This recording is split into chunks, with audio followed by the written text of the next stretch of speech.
Welcome back to another edition of the Disney Dish Podcast with Jim Hill. It's me, Len Testa, and this is our show for the week of Schmurz Day, July 18th, 2022. On the show today, news and surveys. Then in our main segment, Jim tells us how the boat ride at Epcot's Norway Pavilion went through a sudden name change after the attraction was built and ready to open.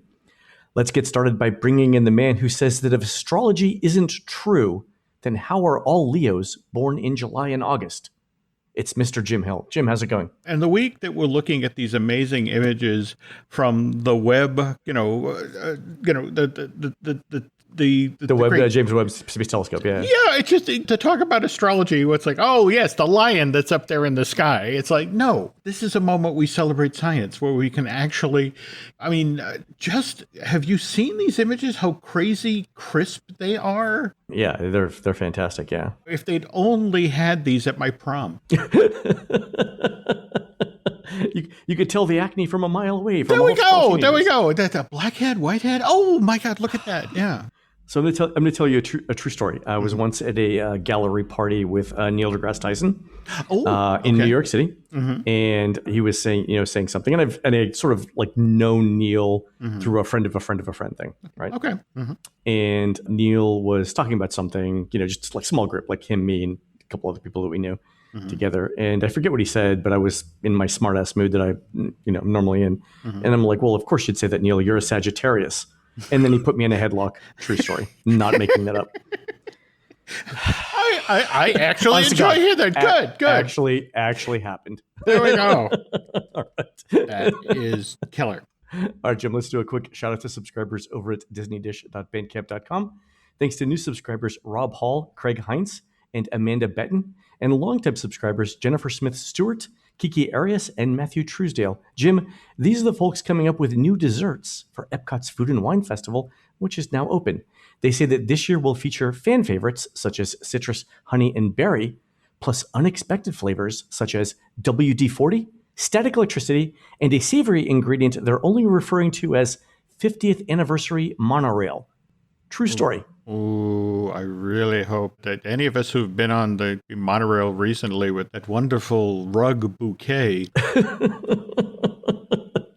you describe that as flora or fauna? Yeah, I'm not sure. It's a rich, earthy tone, Len. That's all I'm going to say. Do I say there's a certain minerality in this scent? There we go. Yes. All right. Jim, let's do the news. Folks, the Disney Dish News is brought to you by Storybook Destinations, trusted travel partner of the Disney Dish Podcast. For a worry-free travel experience every time, book online at storybookdestinations.com. All right, Jim, quick news. I'm speaking at IAAPA this year, the International Association of Amusement Parks and Attractions. Yeah, in Orlando, November 18th, 2022. Wow. It does require tickets to get in. I think the tickets are fairly expensive, so this is not a general public thing. But if you happen to be in the theme park industry and going to IAAPA, my talk is at 9:30. It's on the intersection of theme parks and academia. Ooh. I think the reason that I'm speaking is that literally no one else wanted to do it. It is a touch early. I mean, somebody's got to be the first one to say, but this is cool. This is really cool. Holy cow. Yeah, so if you're an academic and you study anything about Disney or Disney theme parks, especially the theme park side, let me know, because part of my talk is going to be on awesome things that other people are doing and how to get in touch with them. So let me know.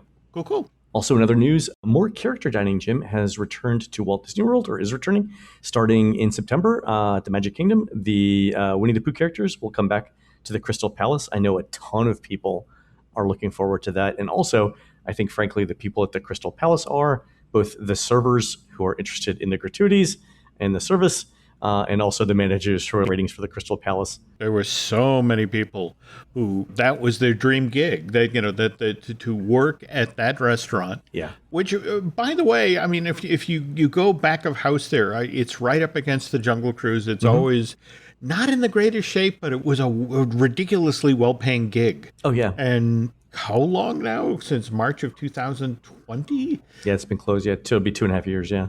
Oh, this is great news. I mean, I think the other thing that you pointed out, since we know that Crystal Palace is right up against the Jungle Cruise, the fish is always fresh, and it does taste like chicken. Other news over at the Polynesian, the Ohana Breakfast with Lilo and Stitch is coming back September 27th. Now, the interesting thing about that, Jim, is Disney almost launched this back in like April of this year, and they got within a week of launching it, and then something, and not within a week, within like a few days, because I had heard from somebody who was in the loop, like on a Wednesday, that it was supposed to come out, it was supposed to start again earlier this year on a particular Sunday, and then it never happened. And so something must have happened at the last second for that. I don't know if it was like, we don't need characters at breakfast, we need characters in the park type thing, or what. But anyway, this one's coming back September 27th, which is fabulous. Also, over at the Beach Club, the Cape May Cafe Breakfast with Minnie is coming back on October 4th, 2022. So within roughly 2 weeks, starting around September 20th, we should have 3 more character meals coming back, 2 breakfasts and a lunch and a dinner. That is great news. Our pal who keeps the index of the parks coming back. This is something that people consider an essential part of their Disney World vacation. So the fact that these are 3 coming back, that's great. Yeah, it's fantastic. Also, Jim, I wanted to get your take on this. It's not really news, it's more of a rumor. But the rumor going around this week is that Disneyland's People Mover might be coming back as part of a Tomorrowland redo. Have you heard this? I have been seeing the same things you're saying. And the People Mover at Disneyland closed down on April 21st, 1995. Make room for the new Tomorrowland that opened in 98. And the thing of the new Tomorrowland is they put on the People Mover track the rocket rods. Okay. And the gimmick of the rocket rods was that it would take you on the route that previously had taken, I want to say 15 minutes. People Mover track in California is lengthy. It goes out over way behind the Autopia and then makes its way back into the station. And the thing was that the rocket rods would take you that same route in 4 minutes. Wow. Okay. It was a fun thrill ride, but again, it opened May 22nd, 1998. And then 6 weeks later, it suddenly shut down on July 6th. Was closed for 5 weeks while Disney engineers walked the track and eyeballed things, and there were never any discussions as to public discussions about what was going on. It then reopened on July 16th and then stayed open till September 25th, 2000. Okay. And then, Len, it suddenly shuts down, and Disneyland announces that the rocket rods will be closed till the spring of 2001. And this is so work can be done on this previously a nice passive ride to the park, now a thrill ride. And it's only on April 23rd of 2001 that the park announces the rocket rods will never reopen. And supposedly because the rocket rods had been put in quickly, and to be honest, because they didn't have as much money as they wanted to have for the new Tomorrowland at Disneyland. And I think we've talked previously about how some of that is tied to Test Track at Epcot. That, in fact, I want to say GM was supposed to be the sponsor of rocket rods, but because Test Track ran so far over schedule and had so many issues opening that GM effectively abandoned rocket rods. And so they didn't bank the track. They didn't do a lot of stuff that had originally been planned. And supposedly one of the reasons that they shut down the attraction for just 5 weeks initially was they were noticing cracks along the supports of the People Mover. Right, because there's a difference in the amount of force that's applied to a track when you're talking about something like the People Mover versus a thrill ride, right? That's it exactly. So what they did is they sort of rewrite the programming over these 5 weeks and slow down for this turn and slow down for that turn. Supposedly the reason the attraction then shut down September 25th, 2000 was they did another inspection and noticed that it wasn't just a few supports at this point. It was dozens. Oh, yeah, and then it became unviable. Yeah. So then it was a notion of, okay, we'll shut it down, we'll repair all the supports, and then they looked at how much it was going to cost versus what the capacity of this thing was, and it didn't have the greatest capacity. And so in the end, they walked away. And so understanding supposedly the damage that was done to the support network for the People Movers by the rocket rods, I don't know if in a Bob Chapek version of the Disney company that they would be willing to spend that much money to make the necessary repairs to safely operate the People Mover again in Anaheim. Right. So this concrete has been out in the elements now for 20 years, right? It had cracks back then. Mm-hmm. Yeah. It seems like that's a lot of capital for a ride that is basically going to be fan service to people who remember for 20 years ago, but not going to be something that moves the needle regarding getting new families from out of state to come to Disneyland or plan a trip for it. That doesn't seem like a great use of money. Yeah, I'm kind of skeptical. Would love to see this rumor pan out, but it's just sort of like the investment to actually bring back a ride, which again has been closed since April 21st, 1995. We were coming up on, what, the 27 years? 20 years. Oh my God! Yes, I know, Jim. I often think that 2010 was last week as well, and there we go. Just think about that. We have listeners who are younger than the closure of the People Mover. That's amazing. That is a little scary. Wow, I feel old now. All right, well, let's all sip our Metamucil here, and let's get on to the surveys. Jim, our friend Bob Lee got an interesting Genie Plus survey after a recent trip to Disneyland, and I want to share with you some of the questions. We'll start off with the basics. Please rate your experience using the following services during your recent visit: Disney Genie Plus, and then in parentheses, paid access to premium features and multiple attractions via the Lightning Lane. And Bob rated his experience with Genie Plus as excellent. The next question was, well, how would you rate the value for what you paid for Genie Plus? And on a scale from excellent to poor, Bob had given just okay. Of course, when you do that, you get a follow-up question. And that follow-up question is, why do you feel that the value for what you paid for Genie Plus was just okay? And this question is interesting because I think it is a sample of all of the things that Disney has heard about Genie Plus in terms of problems. So one of them is I was unable to pre-plan and purchase Disney Genie Plus Lightning Lane attractions in advance. And Jim, I think, and so Bob checked this box, but I'm thinking this is the box where people are really saying to Disney, I liked FastPass Plus better. They're wrong. The next one is I spent too much time checking on Lightning Lane availability on my phone during the day. That is also a super common complaint that we hear. Bob has checked that box as well. The attraction I wanted to ride was not included in Genie Plus. And I think here what Bob was referring to was Rise of the Resistance, which is, I believe, a Lightning Lane, individual Lightning Lane attraction. There are other options that were available. The wait times were too long.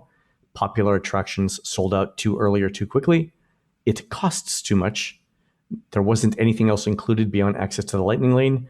I didn't get to ride enough attractions, and I didn't get to ride the attractions I was most excited about. So the next question is about Genie, the trip planning app. It says, how likely are you to use Disney Genie on a future visit? The answer is may or may not. And then how likely are you to purchase Genie Plus and or individual Lightning Lane on a future visit? The last question that was interesting is, what were you not able to do that was important to your group when visiting Disneyland? And this is a text field where Bob had written Rise of the Resistance, Lion King, Alice in Wonderland, and the Main Street Electrical Parade. And I'm interested here because what Bob wrote about Rise of the Resistance really fits into the Genie Plus thing. And I'm wondering how much blowback do you think Disney is getting by essentially dividing Lightning Lane into two parts, into the Genie Plus stuff and then to individual Lightning Lane? Like, would they be better off just charging $20 for a program that combined individual Lightning Lane and Genie Plus together? I wonder about that, because isn't that taking effectively two buckets of money and making it one? Right, but if you can combine the buckets in such a way that the volume expands, then it doesn't matter, right? I mean, all Disney cares about is the money. They don't care about how it happens, right? This is true. So I wonder if that's it. I wonder if they're looking at questions like this and saying, would we be better off just having one Lightning Lane purchase option? It would also help with capacity issues, right? So when a ride goes down, they would have one or two more rides per park that they could use for Genie Plus. That's an excellent point. Not a bad idea. Yeah. I just am fascinated at the amount a survey work we're seeing about Genie. Oh, there's more coming up. I'm glad you like it. There we go. I got a whole other Okay. thing on this. So our Okay. friend Andrew got a survey about Genie and Genie Plus, but not from Disney, from a company called Compass Rose. Compass Rose is actually owned by the Walt Disney Company. That's what I thought. That's why it's called Compass Rose. I actually did a quick lookup of this. I couldn't tell from LinkedIn whether it was two, but that's what I thought. Yeah. Yeah, it's the outfit. It's one of their realty arms. You can find a story from 2019 where Disney buys 235 acres over in Winter Park, and it's done through the Compass Rose Corporation. Right. And that makes sense because there are Disney uses the Compass Rose logo a lot for various things. So that kind of makes sense. Okay. So besides being a survey about Genie and Genie Plus, the first question in the survey that Andrew sent us was really interesting because it says this: how well do you feel each of the following phrases describes Walt Disney World? And the phrase is, Walt Disney World is a brand I trust to do what is right. Strongly agree, neither agree, disagree, and strongly disagree. Why do you think they're asking do what is right? Coming off of the Don't Say Gay situation, the bumping heads with Governor DeSantis and that sort of thing, there is some talk, given that Disney has recently brought some new people in to handle public affairs and that sort of thing. Again, the notion of doing a course correction on how Disney handles its public affairs and stepping into places of public discourse. And I would sense with the new people who are working the public affairs side of the street right now, it's just taking the temperature of the room. What do you, when I say the name Walt Disney World, what do you think?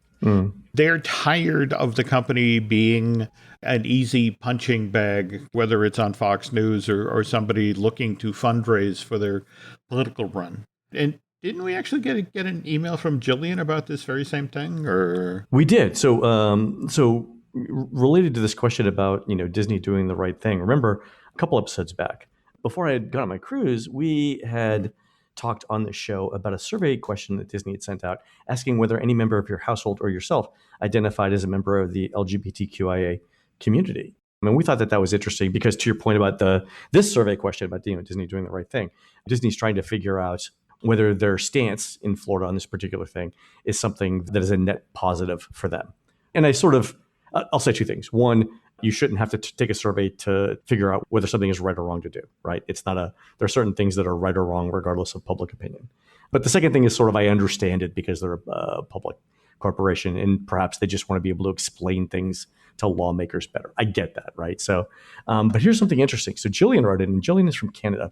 And she said, longtime fan of the show, regarding the most recent Disney Dish episode, perhaps it's just my Canadian cynicism of Americans, but given what's been going on lately, I would absolutely not want to self-identify any members of my party or myself as part of the LGBTQ plus community, as Disney asks on their survey. I would not be comfortable giving a company with operations in Florida any sort of link between a person's name, address, and birthday, and the possibility of being gay or trans.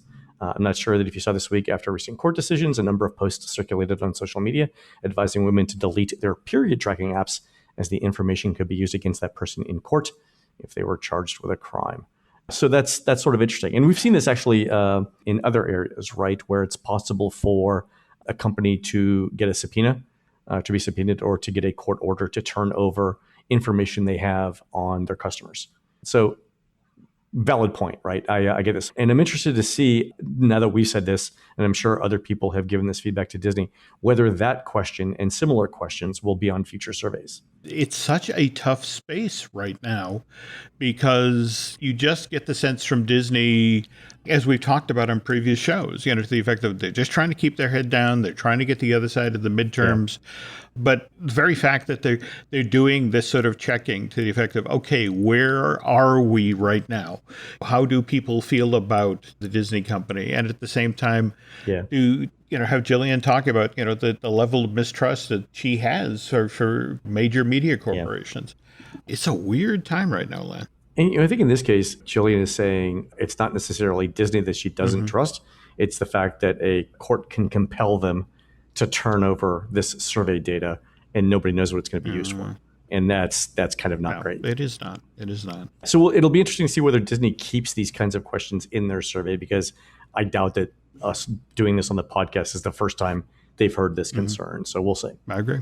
So going back to our survey from Andrew, right? So we talked about the question he got about whether Disney World is a brand that he can trust to do what's right.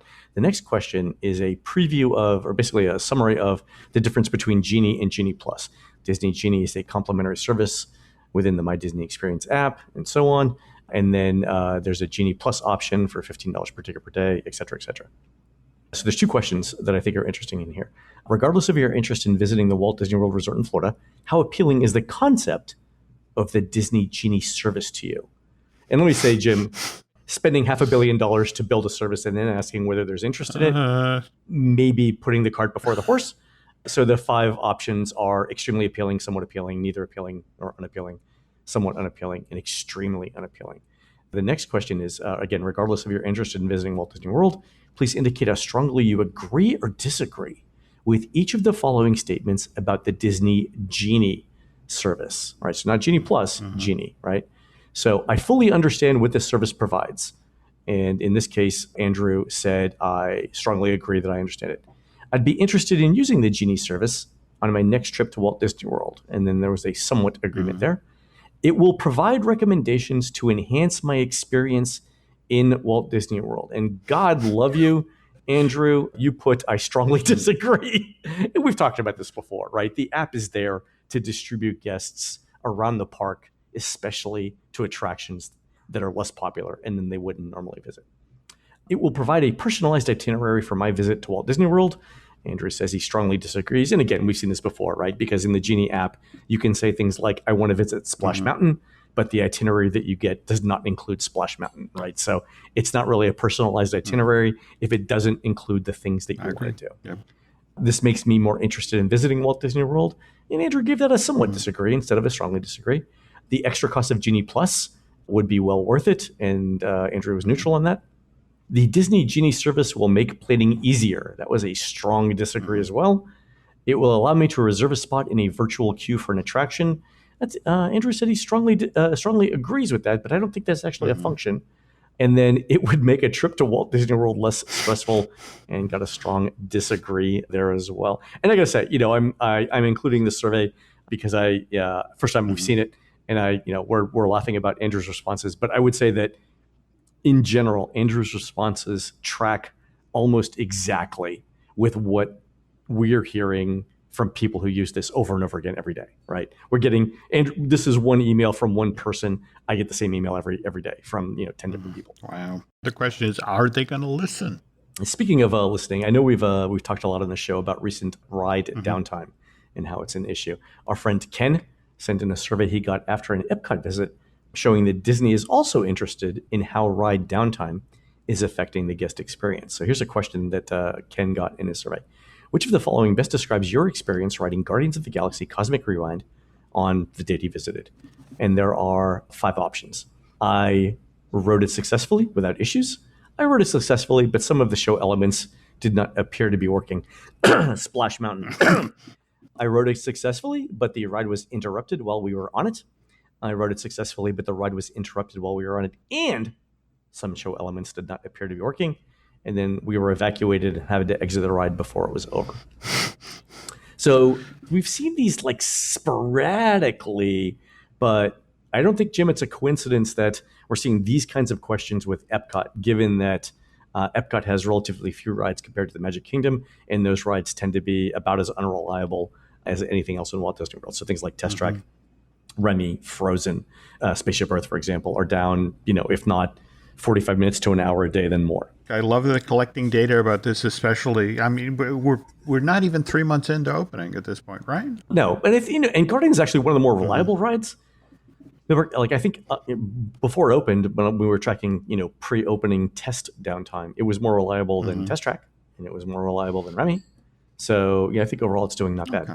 Wow. All right, time for one quick listener question. We've already done Jillian's. Here's one from Connor, who says, hey, Jim and Len, I saw Bob Chapek's comments at the Goldman Sachs conference regarding how the park reservation system is the, quote, backbone of Disney's wider yield management system. I got to thinking that this is a topic I'd love for you, with maybe the help of an MBA or two, to discuss on the show. How specifically does knowing how many people will be in the park on a particular day translate to maximum revenue? just so you don't have to open the Tomorrowland Terrace or staff extra crowd control cast members if you know exactly how many people will be in the park. Disney management obviously loves the park reservation system, but what exactly does it allow them to see that makes it so appealing? And more importantly, how does it affect the bottom line, and how does it create a better guest experience? All right, so let's answer the last question first. So there are 365 days in a year, Jim. Of those 365 days, I am told by someone at Disney that there are probably 5 days out of the year in which not getting a reservation would help the guest. And it would help the guest in this way. Prior to the park reservation system, if you wanted to visit the Magic Kingdom on Christmas, you would have to make a trip all the way over to the Magic Kingdom to park, and only to be told that you can't get in the park once you've made the trip.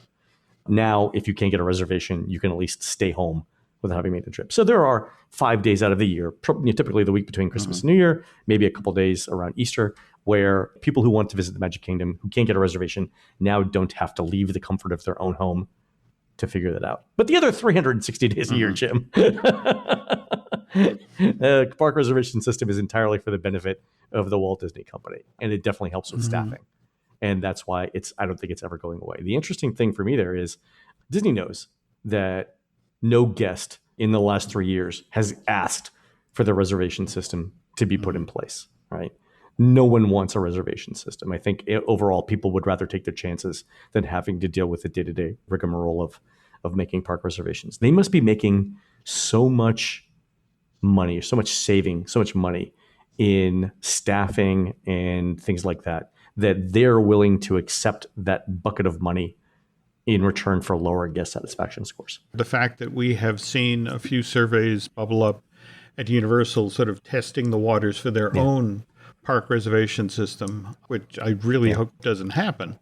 But there are other people in the industry who are paying attention to this, who are paying attention to these savings and arguing in-house, is it worth the trade-off? The lower guest satisfaction ratings, but on the other hand, it's so much easier to staff. And I still worry about the conversations that are happening after people get home.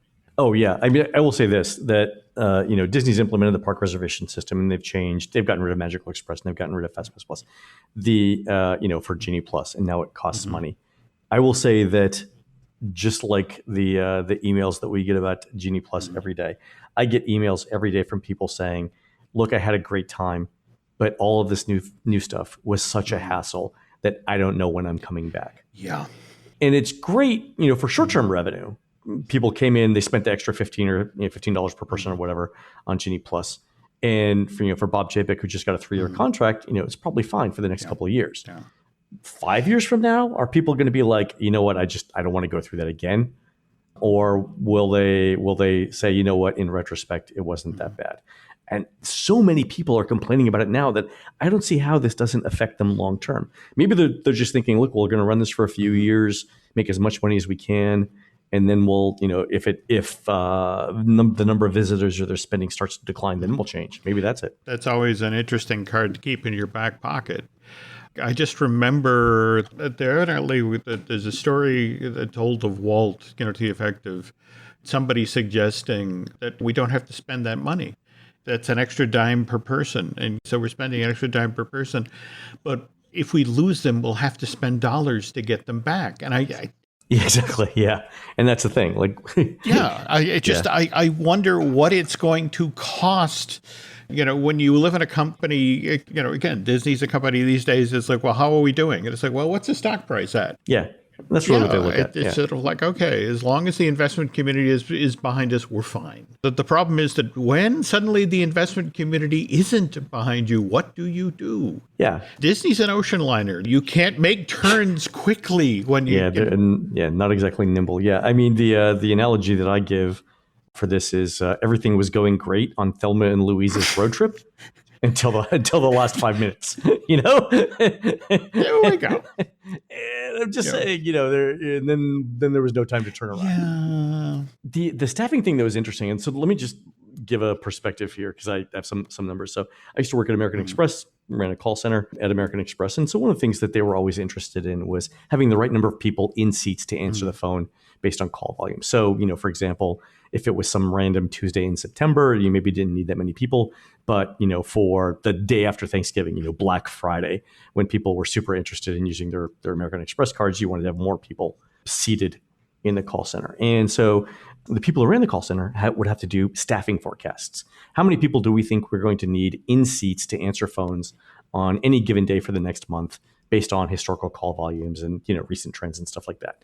And for American Express, the goal was to be within plus 2 or 3%. So if you thought you needed 100 people and you ended up needing anywhere from 97 to 103 people, probably okay, right? But if you forecasted 100 and you only needed 80, that was actually really bad. And obviously it was also worse if you forecasted 100 and you needed 120, right? So American Express's goal was plus or minus a couple percent. And I believe that's the industry standard. The last I had heard for Disney staffing, which again, pre-pandemic, was that when they looked at how much staffing they forecast versus what they actually needed, it was plus or minus 20 or 30%. Really? Which means they were either understaffed or overstaffed anywhere from 1/5 to just under 1/3 of the time. And that is obviously a huge, huge number, right? That's a lot of either unhappy guests waiting in long lines, or you're paying a bunch of cast members to stand around and not do very much. So I get the need to sort of bring those margins down.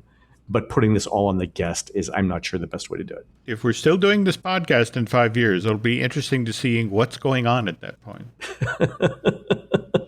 It's true. We should set up something in our Google calendars for 5 years from now. There we go. And wonder where Mr. Chapek will be at that point. All right, folks, we're going to take a quick commercial break. When we come back, Jim continues the story of how Disney converted Norway's Maelstrom ride into Frozen Ever After. Saddle up your reindeer, and we'll be right back. Now for a word from our sponsor, BetterHelp. How did it get to be July already? Man, this year is just flying by. It was Memorial Day 5 minutes ago, and Labor Day is right around the corner. So if you're actually going to get in that summer road trip you've been talking about, now's the time to start planning. Of course, if you're really going to hit the road this year, you're going to want to get in that pre-trip check. Run your car by the garage first and make sure that it's actually up for a long trip before you then hit the road. That said, it's always struck me funny that people will take so much better care of their cars than they do their own bodies. I mean, it's not like you can trade that in for a newer model. By the way, if you're looking for ways to be better to your body, to be specific here, to be kinder to your mind, might I suggest BetterHelp? BetterHelp is online therapy that offers video, phone, and even live chat-only therapy sessions, so you don't have to see anyone on camera if you don't want to. More to the point, BetterHelp is much more affordable than in-person therapy, and you can be matched with a therapist in under 48 hours. Look, we're living in especially stressful times, and if you're honestly having trouble handling all that, BetterHelp is here to help. By the way, did I mention that our listeners get 10% off their first month at betterhelp.com/DisneyDish. That's BetterHelp.com/DisneyDish. We thank them for sponsoring today's episode. Every story you love, every invention that moves you, every idea you wished was yours, all began as nothing. Just a blank page with a blinking cursor, asking a simple question. What do you see? Great ideas start on Mac. Find out more on apple.com/Mac. This episode is brought to you by Indeed. When your computer breaks, you don't wait for it to magically start working again. You fix the problem. So why wait to hire the people your company desperately needs? Use Indeed's sponsored jobs to hire top talent fast. And even better, you only pay for results. There's no need to wait. Speed up your hiring with a $75 sponsored job credit at Indeed.com/podcast. Terms and conditions apply. All right, Jim, when we left off, the folks from Norway were in discussions with Disney. Disney came out and said, hey, you know what we're going to do here? Reindeers, trolls, and igloos. And Norway was like, no, that's not our country. We're very modern right now. We've got oil rigs and oil exploration, and we are a modern developed country. Disney had gone back to the drawing board and said, okay, we need to redo the ride. And what this thing that was a troll ride eventually became something called SeaVenture, which was the original name of Maelstrom, right? Yeah, for almost 2 whole months. 2 whole months. All right. 2 whole months. And we were talking at the top there about Norshow. That's the consortium of Norwegian businessmen who Disney convinced to put up $30 million. And that was basically going to be the seed money for the 11th International Pavilion at Epcot.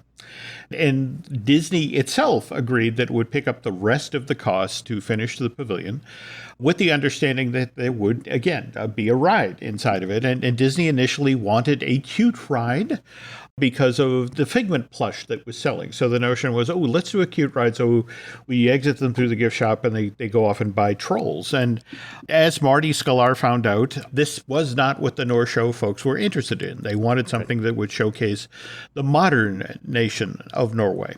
But they also told Marty that of the 90,000 square foot building that was going to house all of the Norwegian pavilion, they wanted 45,000 square feet of that to be retail and dining. And so, wow. And half. And that was one of these things where it's like, so already Marty's got to go to the guys who are, and go with the punch list again that they gave. We want an oil rig. We want a fjord. We want polar bears and puffins. Wait, 45,000 square feet is an acre of retail. There we go. Holy cow. Okay. All right. That's a lot. These gentlemen had been promised that the $30 million that they were putting up, they would get back, and that there would be some benefit to the nation of Norway. So Marty's got to go back and tell these guys, okay, so these things they've given us on the list, we have to put in. Sure. And Norway's modern fishing fleet, it's like, okay, how are we going to do that? The Imagineers put their head together, wait a minute, okay, we will make the offload area a modern fishing village. All right, so they'll literally step off into that space. One of the most charming post-ride scenes Disney has ever done. I agree. But remember, you go straight from that into a theater. Into the travelogue, yeah. And the other part of the punch list, they wanted to show the country's natural beauty. They wanted to show their deep and rich history. And so it was like, well, look, that's a film. If we do that as show scenes, that'll take forever. On the other hand, a film, we can do a montage. It'll be great. Yeah, 7-minute show. We can do 3-second clips of people waving in Norwegian flags. Yeah. The whole point to do this was benefiting Norwegian tourism. So it's like, tell you what, as soon as the automatic doors open and people spill out of the theater, the very first thing they see is a booth offering information about Norwegian tourism. It's like, look, let's just work the entire punch list. But here's the thing. In order to do your modern Norwegian shipping or fishing village and your movie and your tourism booth, you are now taking even more show space away from the ride. Right, because to your point, the way that the film worked, the post-ride film worked, you were actually in a queuing area with the doors closed while the film was running. So you got off the boat and you were actually standing around this little village until the theater doors opened. Yep. And that takes space. It did. And the theater took space and the booth took space. And by the time you get to the, you pass the tourism booth, yes, you are finally fed into the retail space. But again, the retail people were just furious because by then, again, we've talked about how supposedly they have 58 seconds to get you from the ride to the retail space because that's when your sales resistance builds up. And the very thing you described, we're holding them in the shipping village and then we show them the movie and then they walk by the booth. So by the time they get in here, they don't want to buy a troll, and it's just sort of like, argh. Now it becomes this situation where the Imagineers are working on the ride itself. And it's like, Marty, we've lost so much space. We're staging scenes because we need, space for the boat track for the boats to go through the building. We have scenes where we only have 5 feet between the boat trough and the back wall of the show building. We can't do scenes with depth. It's kind of amazing because, 90,000 square feet, again, 2 acres. And now we're talking about, we don't have the 3 feet we need or 5 feet, whatever, for a particular show element. It's kind of amazing how quickly space gets tight. Yeah. So it eventually came down to, okay, so what do we do? It's like, all right, let's have a big scene in the middle. And so this is our three-headed troll, which curses us and sends us backwards. And I remember talking with the Imagineer who fabricated do you remember the fiber optic effect, the spell when the troll cast this? With the little dazzling like starlight twinkles, right? That's it exactly. But you needed a giant space in that building because this is the point where the boat is moving from one trough where it goes forward to another trough where it goes backwards. Yeah. So, all right, you needed that big scene. And then they had decided that we need an exciting climax, which we'll get to in a moment. So what they had to do with all of these scenes that were literally up against the back wall of the building, it's like, okay, so we can't light them to show that they have no depth. So they do this interesting thing. It's the first animatronic attraction where they mostly paint using black light. So it's dim, but you can see the figures because they're painted with black light paint. And so it's this misdirection. You don't realize that the Viking is gesturing to his son, hey, all of this is yours, all the way till that wall there in 3 feet. the 18 inches between my hand and the wall. There we go. All of this is yours. There we go. So Disney corporate is like, look, we're putting up the rest of the money for this pavilion. And if we're putting up this money, I want you to guarantee me that people are going to come to Epcot and want to ride this thing. So does it have a thrill element?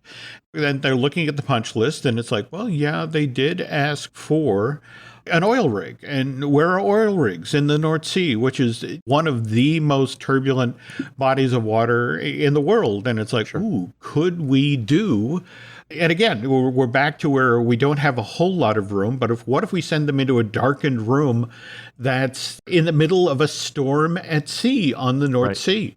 And it's like, oh, we've never done that before. And so they rig up a room where there are waves crashing and there's water coming down from above. In fact, wait, they mock this up like in Burbank? No, they built it in Orlando Land. I mean, it literally was the initial version of this attraction. In fact, I shared video with you earlier today and it tells you a lot about how they were originally going to promote this attraction, that for the opening of the ride at the Norway Pavilion, they brought in Willard Scott, the weatherman, for the Today Show to cut the ribbon.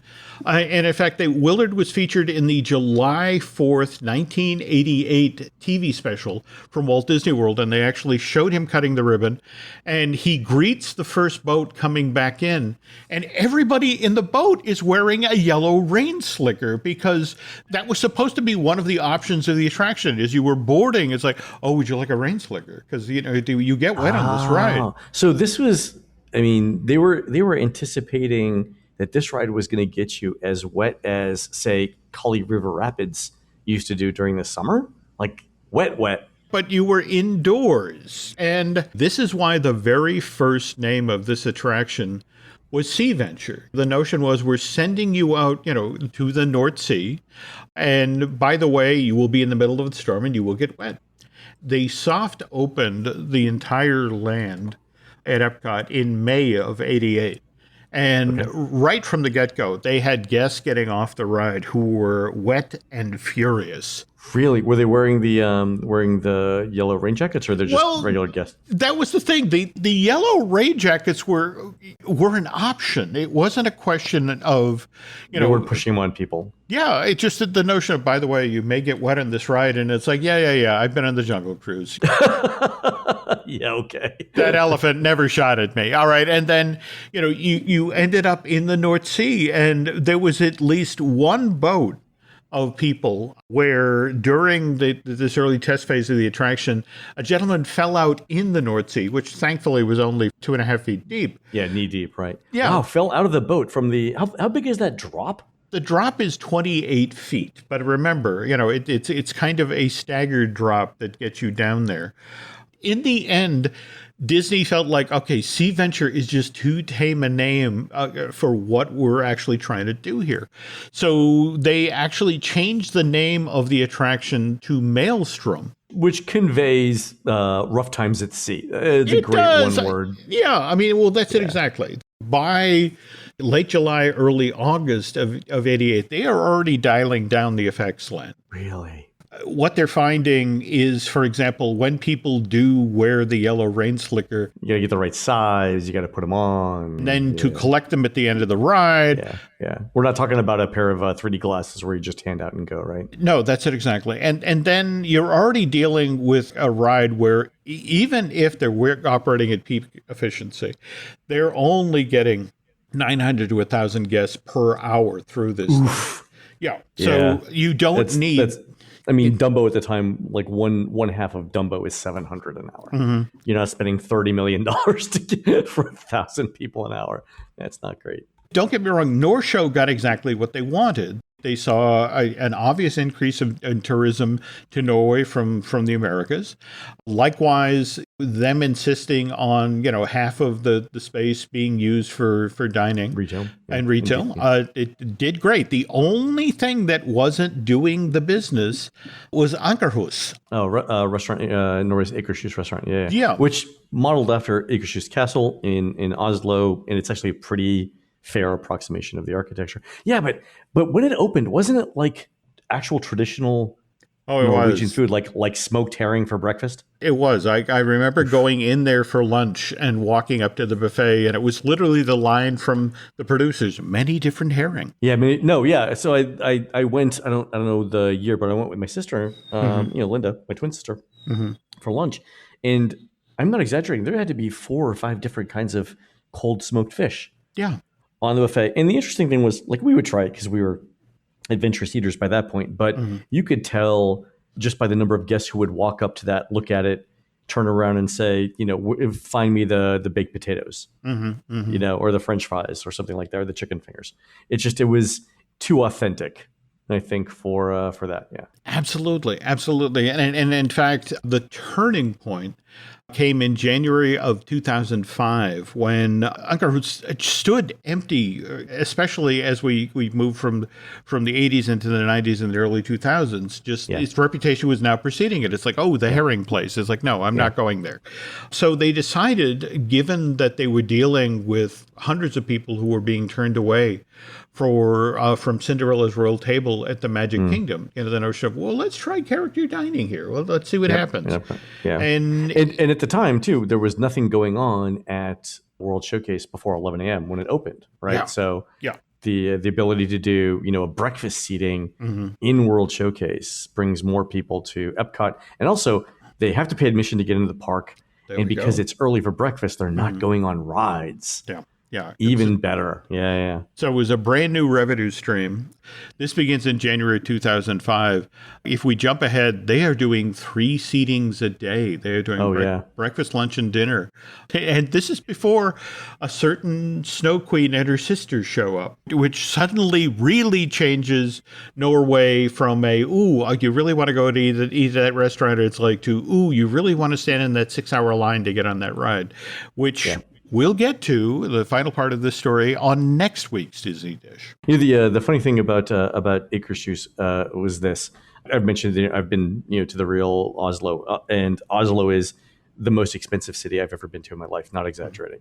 When I was there, I went out for dinner one time and had a hamburger like you would get at Applebee's, a salad, a small side salad, and a beer, and that was $58 in 2012. And the interesting thing now is that the modern Disney company has actually caught up with the prices in Oslo to where if Akershus wanted to serve a $58 hamburger, salad, and beer, they could absolutely do so right now. So I think if Akershus comes back, it should just be like, this is what actually happens in Oslo today.